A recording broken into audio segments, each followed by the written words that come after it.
Anyway, more to the point. Today's class is not really going to have anything to do with the exam. Today's class is really just to try and give you some idea of Roman architecture in the Roman provinces.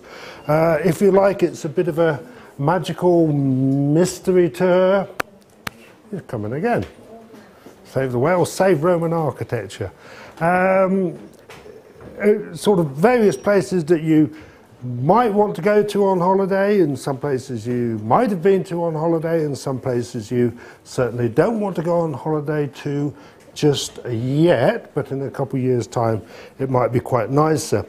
So I really want you to take, I think about 4 sites. I think I'm going to look at Ephesus, Baalbek, Palmyra and Lepsus Magna, just to show you the variety of Roman architecture in different provinces.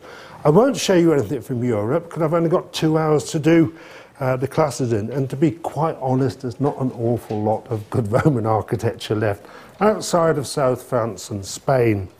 I'm going to start off briefly just by drawing your attention to the fact that the Roman Empire, as you have it here, gradually, of course, spread out from Italy into the various areas. Fairly early on, in about 130 BC, we find the Romans beginning to take control of the western end of Asia Minor, or Anatolia, the province of Asia, and then bit by bit taking over control of these other parts as well. It wasn't until the year 43 that all of Asia Minor came under Roman control, with the creation of the province of Lycia.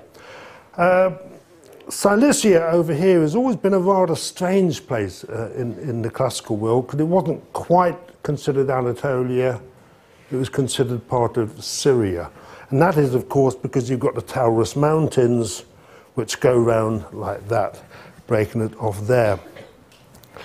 Well, unlike the European provinces, unlike most of the African provinces, this was an area that was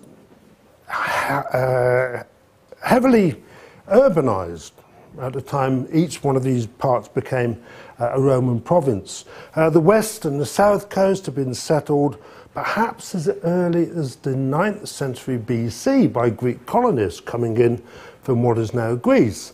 So you've got sort of longer existing Greek settlements, Greek-speaking settlements along the west coast of what becomes the province of Asia in particular, but also along the south coast as well.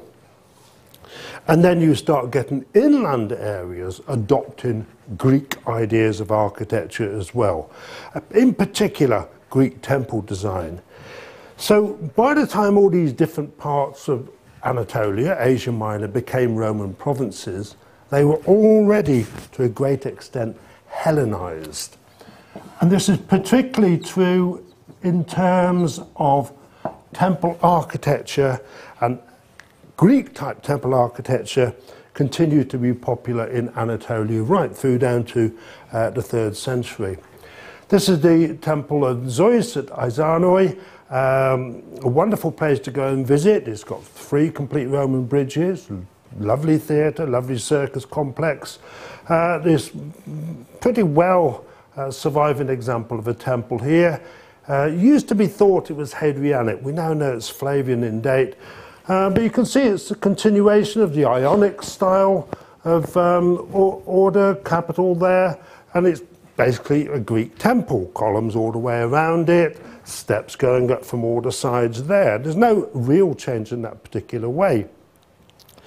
The only really significant change that we see in the architecture of Anatolia, as each of these areas becomes a province, is the Roman bathhouse. Everywhere gets a bathhouse. The other particular thing that we see is aqueducts. Aqueducts do exist in some places in Anatolia in the Hellenistic period, for example at Pergamum, but with the arrival of the Romans, the idea of bathhouses, you need extra water supplies, so you get constructions of marvellous aqueducts like this one at Aspendos It's what we call a pressure system aqueduct. The water comes down there, goes up here, whoo, and then goes all the way along there and goes up here and then comes into Aspendos itself. It's a really marvellous structure. This is looking at it, a slightly different view, so you can get a better view of the aqueduct bridge in the centre there. So we get bathhouses, we get aqueducts. Many of the existing urban centres already had theatres, so they have Greek-type theatres with the horseshoe shape, like that. So a true Roman D-shaped theatre is very rare. They do exist. Here we have, for example, the theatre at Aspendos, one of the 5 best Roman theatres, best preserved Roman theatres in the whole of the Roman Empire. Been partly restored along the top there. The reason it survives in such good condition is that it was converted into a palace fortress during the Seljuk period. So we've got basically an essentially very good surviving theatre there. The only thing that we're really missing on the stage front are the columns and the statues that would have decorated that. Roman-type theatres are not that common in Anatolia. What's even rarer is amphitheatres. There are exactly 3 amphitheatres in the whole of Anatolia. This is the one at Pergamum. Oops, I forgot to put the title on there. You can see how very little of it survives. There was a natural hollow in the ground here, so they basically built a standard amphitheatre around there. It's well worth going out of your way to find it, to look at it, because, as I said, there's only 3 in the whole of Anatolia. The second one is at Cyzicus, and I think that's only known of because it's referred to in an inscription. The third one is somewhere in Cilicia, and I've never actually seen that one. So there are only 3 purpose-built amphitheatres in the whole of Anatolia. Building forms apart, Roman influence does bring in, to a certain extent, a new building style. Up to the time of these areas become Roman provinces, most of the big buildings, the monumental buildings, are built in the opus quadratum style, using rectangular blocks like that, held together by weight more than anything else. But what we find happening very early on, certainly under the time of Claudius, is that architects and builders in Anatolia try to develop their own form of concrete. Well, to make Roman concrete, you need volcanic sand. There is volcanic sand in Anatolia, but it's in Cappadocia, which is a long way away from most of these urban centres. So what we find happening in Anatolia instead is this development of a local building tradition which we can call mortared rubble. You've got a facing material. If you think of it rather like, you know, opus mixtum or something like that, you've got a facing material like this, a very roughly cut stone, and then behind that stone you've got this type of stuff. Small pieces of stone set in lime mortar. That's standard opus quadratum over there, of course. So it's the same building technique that we see used with opus verticulatum and so forth, Roman concrete building styles, but here the facing material is square blocks of stone like that, with the mortared rubble behind it. The other building material or change in building techniques that we see being introduced in the Roman provinces of Anatolia is the use of brick. Buildings entirely of brick, so that's opus testaceum, are very rare indeed. This is one of the very few examples that we know of. This is at Pergamum, the so-called Serapeum. It's believed to be a temple to Serapis. It survives in incredibly good condition. These are Roman as well. It was converted into a church which helped its survival. But buildings entirely of opus testaceum are really quite rare. Thinking of standard concrete architecture, so opus verticulatum, opus mixtum and so forth, there is only one example of opus verticulatum in Anatolia, and that's now approximately 10 meters below the level of the Malatya Dam, so you can't see it anymore. I haven't got a photograph of it either. You do see brick being used in combination with standard opus quadratum, as you see here, to help make arches, specifically barrel vaults and domes as well. But what is much more common, the use of brick in this particular region, the provinces of Anatolia, is what we know as banded masonry, where you get lines of brick like this, with lines of stone, lines of brick, lines of stone, all the way up. Well, these are the great baths in Ankara. It's easier to say who hasn't been to the great baths at Ankara to watch everybody's hands go up. They're not admitting to it. You're being honest. They're not admitting to it. Oh, we're archaeology students. Perhaps we better not say we haven't been to the great bath. Tut, tut, tut. The great baths at Ankara are commonly believed to be date to the time of Caracalla. That's based on the original excavators' misinterpretation of the evidence. The earliest coins he found at the site were of Caracalla, so he assumed that it must be from the time of Caracalla and later. Remember what happened under Caracalla? The coinage gets devalued, doesn't it?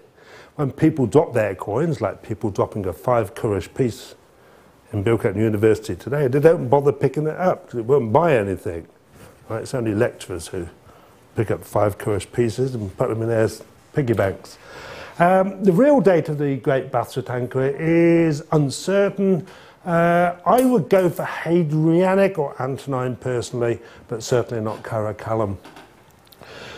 What we do find happening, especially in Anatolia, is this banded masonry style continues in use all the way through. This is Nicaea, the so-called Istanbul Gate, modern Iznik. The actual Roman ground level is right down there. You can see how the ground level has risen enormously since the time this triumphal arch was built. And then the defences were built probably in the 3rd century, and you've got banded masonry there. Of course, the best example of banded masonry is the land wars at Constantinople, Istanbul, which were built sometime around 413, if I remember rightly. So you've got very good banded masonry there. Well, I'm going to take you to one place in Anatolia which you're all familiar with by name if you haven't actually visited it, and that's Ephesus, just to see what the impact of Rome was on an existing Greek city. It was very slow. Ephesus is was in the province of Asia, so it becomes under Roman control sometime around 133, 129 BC. But it's not until the time of Augustus that we see anything really Roman happening here. We know that Ephesus has got a large community of Roman traders living there, certainly by the middle of the 1st century BC. By the time of the end of the 1st century BC, beginning of the 1st century AD, the Roman traders at Ephesus seem to be responsible for creating this area here. Now, this is the original Hellenistic city is all down here, and you can see parts of the original Hellenistic city plan like that. But this part out here is Roman. How do we know it's Roman? Because the dimensions used in all the buildings here, the system of measurement, is the Roman foot and not the Greek foot, which is a different, or cubit, which is a different system of measurement altogether. Well, this area we know as the so-called State Agora complex. It's not easy to understand exactly what's going on here, but there's a lot of Roman influence clearly visible in this.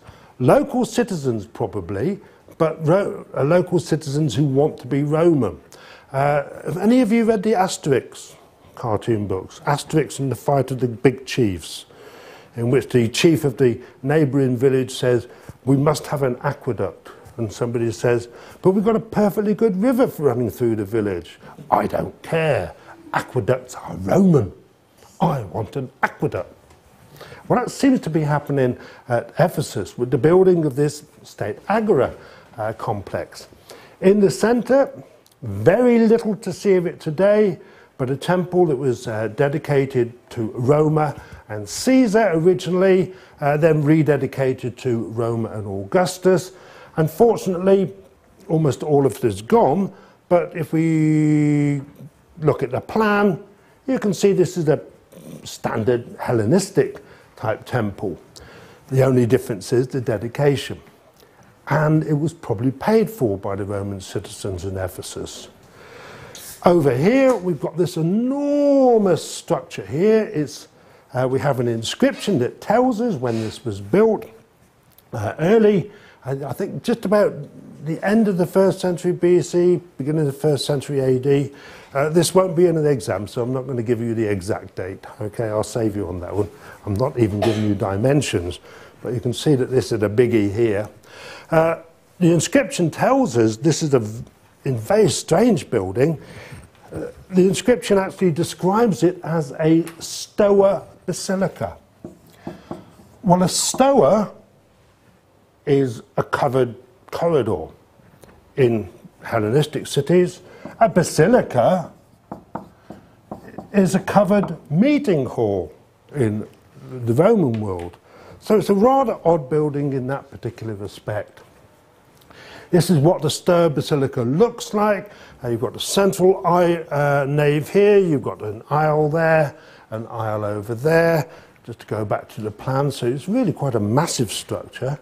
At the east end, there were statues, certainly of Augustus and his wife Livia, a statue of probably Germanicus and perhaps Tiberius as well. These statues are really quite interesting because, can you see this little cross? They've been Christianized in the Christian period. The Christians of Ephesus didn't quite know who they were, so let's put a cross on it in case it's a devil or something like that. So, dung. But very definitely Augustus, and pretty definitely Livia there. Round about that same date, certainly in the Augustan period, we find significant things happening in other parts of Ephesus. Down here, the so-called Lower Agora. This is the state agora. An agora is technically a meeting place or an open place. Agoraphobia, the fear of being in an open place. Commonly used as the market, political centre. The Lower Agora at Ephesus is very definitely a market area here. An aerial photograph showing you what it looks like so you can get some idea of the scale. Gendarme barracks over there, so we can't possibly excavate that particular part of Ephesus.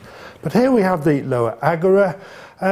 It replaces an earlier Hellenistic building, and this in turn was then destroyed in the earthquake of AD 23. But you've got a colonnaded square enclosure like this. The dimensions used in this, the system of measurement is Roman. It's the Roman foot. So there's absolutely no doubt about the Roman influence here. Shops going all the way around it like that. A hall of some kind over there. What's really fascinating in many ways is the entrance gate on this side, because this has been reconstructed. We have the dedication inscriptions. It was built by two men called Mazaeus and Mithridates. It's dedicated, one part to Augustus and Livia, the other part to Agrippa, Augustus' son-in-law. What's really interesting is that the inscriptions tell us that these two men were freedmen. They were ex-slaves of Augustus and Livia, who've accumulated enough money to give this beautiful little gateway as the entrance to the market in their hometown of Ephesus. This becomes basically the public notices board for Ephesus. There's a whole series of inscriptions on the gateway pillars here, including things like, do not scratch this wall and do not urinate against the gateway, otherwise you will be severely punished. The theatre at Ephesus, well, of course, this goes back to the Hellenistic period. You can see it's got a typical Hellenistic plan. This is its condition before Sting gave his infamous concert there in the 1980s. The loudspeakers were so loud that it dislodged some of the stonework, and they're still repairing it. They've never done a big concert here since then.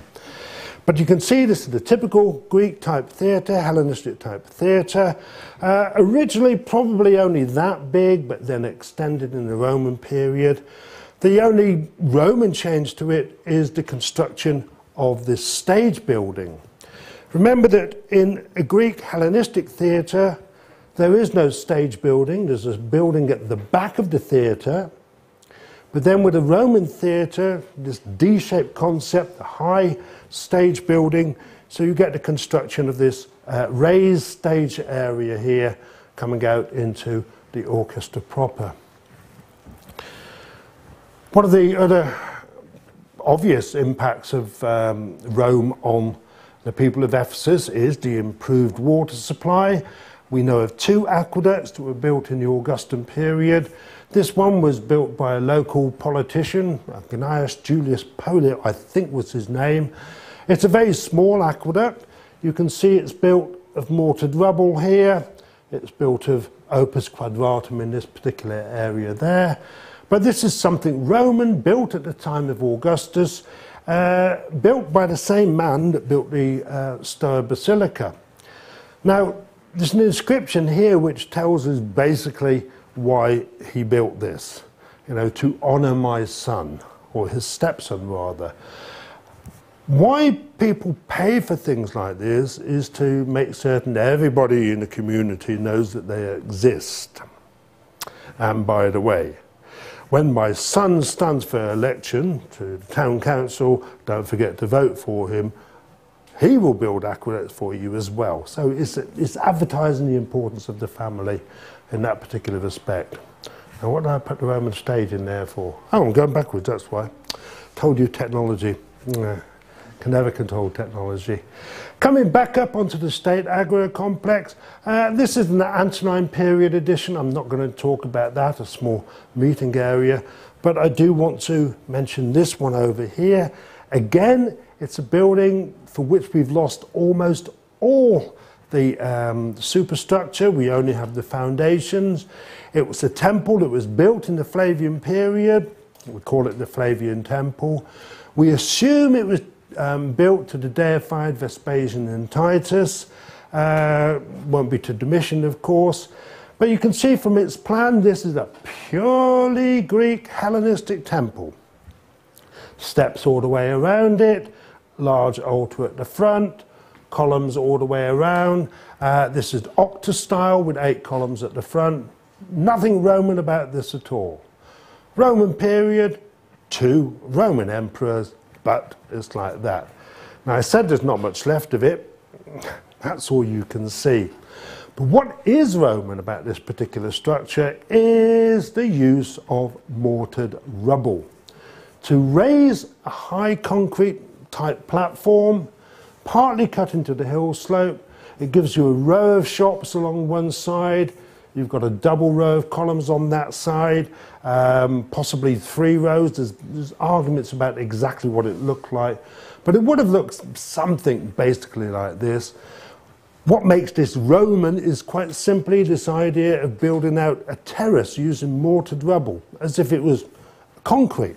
The same sort of thing. Think of the Temple of Hercules at Tivoli, all these places where you've got these large concrete type platforms. Well, Ephesus suffered a pretty nasty earthquake in the AD 23. Slow to recover. We do see some buildings like the Flavian Temple, but as I've constantly pointed out, it's really with the Flavians, Trajan, Hadrian and the Antonine emperors that we see the biggest amount of building activity. This is why, for example, we have the Library of Celsus at Ephesus. Work started on this when Trajan was still alive. It was completed, I think, in 121. That's the gateway we were looking at earlier there. It was built by the son and the grandson of a prominent local politician, the first man from Ephesus to become a consul at Rome, so a very wealthy family indeed. It's supplied to the people of Ephesus as a monument, as a memorial monument to him. Yes, it is a library, but it's also, in fact, a place where the guy himself is buried. Well, this facade like this is what we know as a tabernacle facade. This is not a Roman development. The idea for this is almost certainly a Syrian development. So it's evidences of Oriental type architecture making their impact further and further to the west to give you this type of facade, and it then spreads into Rome. Think of the Septidosium of Septimius Severus at the end of the Palatine Hill. It's the same type of facade, that tabernacle facade. So evidence of how these Eastern ideas of architecture are making their way around. This photograph was taken some time ago. I can tell you that now because somebody recently found or identified a Jewish symbol carved beneath that column there, and it's now got a little fence around it so you can't get closer to it. Well, this is what the library looks like. It's actually a beautiful piece of architecture in many ways because the columns, although you can't see it in this photograph, but these upper row of outer columns are actually set slightly off-centre. They're not directly above these. They're slightly further out. This is to give that optical illusion that the building has got parallel sides all the way up. Because if the columns were directly above each other, the building would look as if it's sloping in. So it's deliberately designed to give you that specific illusion. This is a plan of what we have here. We've got a row of columns along the front. You've got a little apse at the back. The man it was built in memory of is actually buried beneath that apse, and he still is there. It's a very interesting building. It's a terrible photograph, I know, but you can see it's got basically a stone lower level, and then you've got brick for the upper levels. Well, this is a library, and these are the recesses where the books would have been kept, and this reconstruction drawing gives you some idea what it would have looked like originally. We were just looking at this end wall here, but certainly with 3 levels on the interior and different books in different areas there. So it's a good example of architecture as a public amenity, like the Polio Aqueduct, but also an example of don't forget who I am, what I've done for the city, you know, my family, we're very important, don't forget to support us in local elections and so forth. About the time the Library of Celsus was being completed, we also get this remarkable little structure being built in Ephesus, the so-called Temple of Hadrian. I apologise for the slide. It's only when you see them projected here that you go, better go back, take another one. Nothing really dramatic about it, except this particular entrance area here.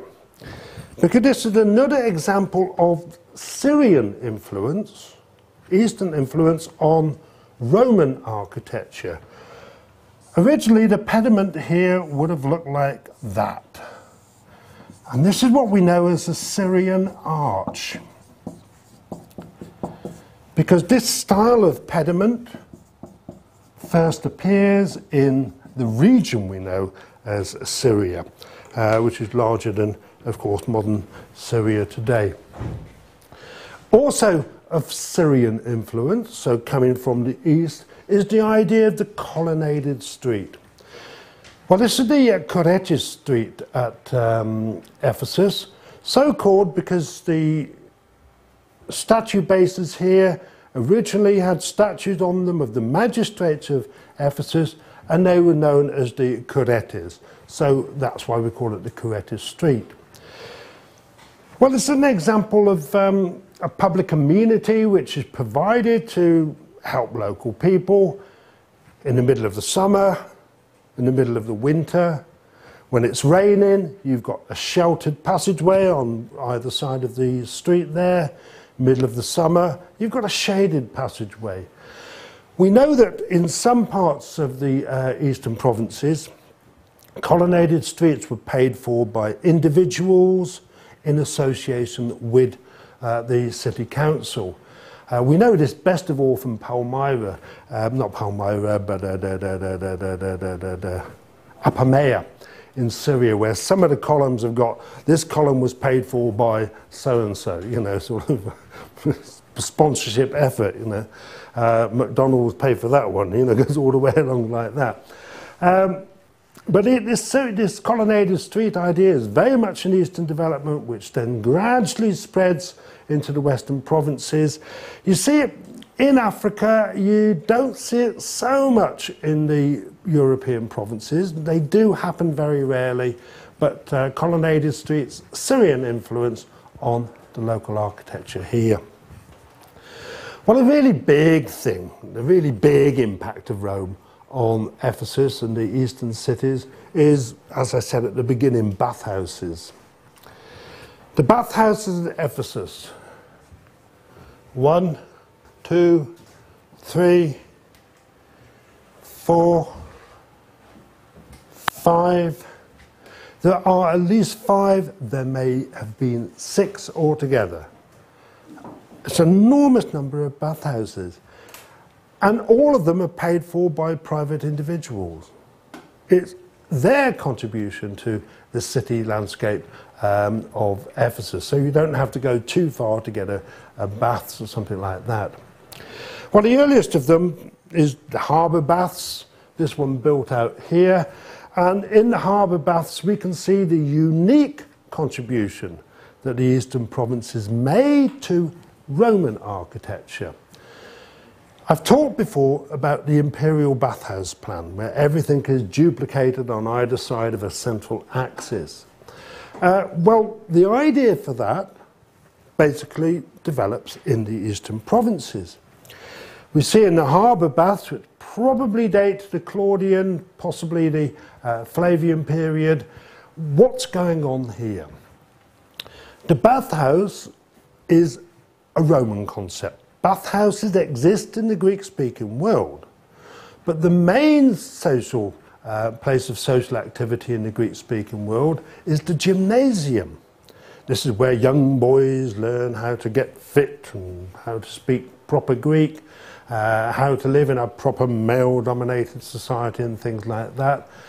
This is something that doesn't exist in Rome. But what Rome does have is this centre of social activity we know as the baths. What we find happening in Asia Minor is the emergence of the imperial bathhouse type plan, where the idea comes from.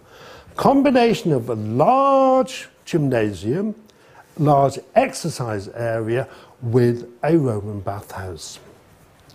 The harbour bath seems to be one of the earliest examples that we know of this.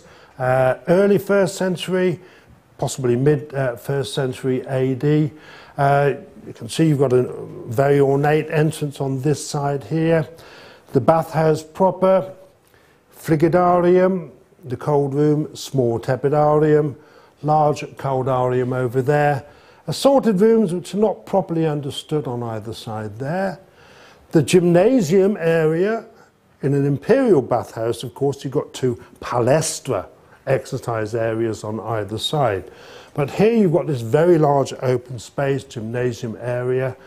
And a common feature that we find in the eastern provinces is one room built on one side, which is dedicated to the emperors, basically.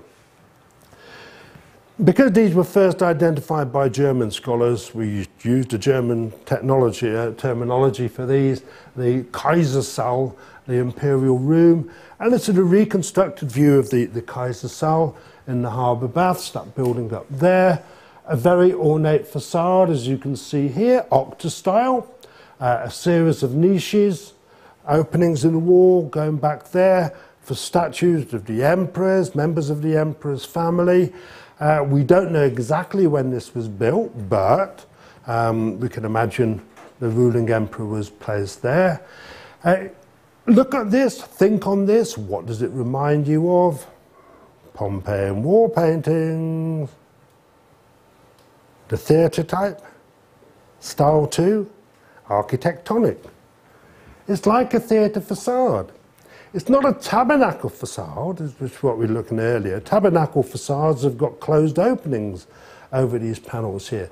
But it's like a theatre facade in many ways. So you can see, you know, how all these different developments all tie in many ways. You don't really think of Pompeian style 2 painting as having any relevance at all to what goes on in Asia Minor, but here we have something which is repeating, in a sense, in stone, that particular style. These are the Vedic baths. These are slightly later in date. These are early in the 2nd century, possibly going into the Antonine period. The same basic type of plan, a bit more developed, paid for by a public individual, a man called Vedius. Large gymnasium area here, entrance area there. Public toilet provided down in one corner. Here you've got the main bathing area, frigidarium, tepidarium, caldarium. And here you've got your, marked with the M, your Kaisersaal. Now, have you noticed anything wrong with these plans, apart from the fact they're on their side? Think. Come on, I can hear the gears crashing. North. Bathhouses at Rome. Caldarium, always on the south side. This bathhouse, that bathhouse, Caldarium, the hot room is on the west side. That's the Vedius baths there. That's the harbour baths there. So even going into the 2nd century, possibly as late as the Antonine period, they haven't quite realised the sensibility of having the hot room on the south side, so you get the maximum impact from the sun during the day. Saves on heating cost. You know, it's like having a house that faces south with big windows, so you get lots of light. You don't have to turn the lights on and off all the time, especially in the dark hours of the winter afternoons. When we get into the later 2nd century and early 3rd century, and here we have the East Baths, this is when we see a change happening. Well, north, top of the plan, and here you can see what we've got. Well, this is built into the side of a hill slope, so they couldn't put the exercise area over there. But what we've got here is essentially the same type of plan, but with significant differences, of course, to what we see in the imperial type bathhouse. Frigidarium on the north, tepidarium, frigidarium, what am I talking about? Frigidarium on the north, that's right. Tepidarium, caldarium on the south. In an imperial bathhouse, you'd have 2 large exercise areas here and that large open space here. Well, here you've got this palestra type gymnasium effect. M again indicates the Kaisersaal. Why does M indicate the Kaisersaal? Okay, German literature always refers to these particular rooms as either being a Kaisersaal, an emperor's room, or a Marmorsaal, a marble room, because they're decorated with marble. So that's why you've got the M there. The East Baths are really quite nice in many ways, because you can see here the impact of brick on the architecture of this area, with the brick vaulting placed on top of the basic stonework there. And this gives you a reconstructed view of what the whole thing would have looked like, with this enormous brick barrel vault over the caldarium. The other thing to note is how over time the gymnasium or palestra part of the bathhouse has become less and less important. with our earliest Ephesus bathhouse, we've got this enormous gymnasium reflecting this Greek influence on the architecture. We need to have a proper exercise area where we can do lots of big road races and that sort of thing. By the time we get to the 2nd century, the Vedic bathhouses is becoming less and less important. It's still an important part, but the bathhouse, the Roman part, is becoming to take on the larger role in social life. By the time we get to the East baths down here, it's become even more reduced in style. So, in a sense, you could argue, and I'm not going to make this point too strongly, but you can see how the people of Ephesus are becoming Romanized over a period of 200 or 300 years, in the sense that they start off by, we must have a really big gymnasium with our small Roman bathhouse, to, we must have a really big Roman bathhouse with our small gymnasium. The only other thing I'm going to mention about Ephesus, the impact of Rome, before I finish this first hour, is just to point out that sometime in the 2nd century, the theatre at Ephesus was modified to allow gladiatorial games to take place there. This is why there are only 3 amphitheatres in the whole of Anatolia, because everywhere what you find happening is the theatre being modified. Now here you can't see the evidence so clearly, but the steps, you can project the angle, these steps originally would have gone down to there. That front rows of steps have been taken away and a big high wall put in like this, so you can have a gladiatorial competition there. I'm just going to show you two slides of Xanthus, or one side of Xanthus. Here at Xanthus you can see what happens. This is the original front row of seats in the Greek type theatre at Xanthus. At some time in the 2nd century they've removed all these seats and they've put this stone wall in with little entrances there so it can be used for gladiatorial games. What you sometimes see written in textbooks is that, you know, the civilized Greek-speaking peoples of Asia Minor didn't really like Roman brutality in the gladiatorial games. That's why there's only 3 amphitheatres. There's only one Greek-type theatre in the whole of Anatolia that I know of that was never converted for gladiatorial games. So that isn't quite true.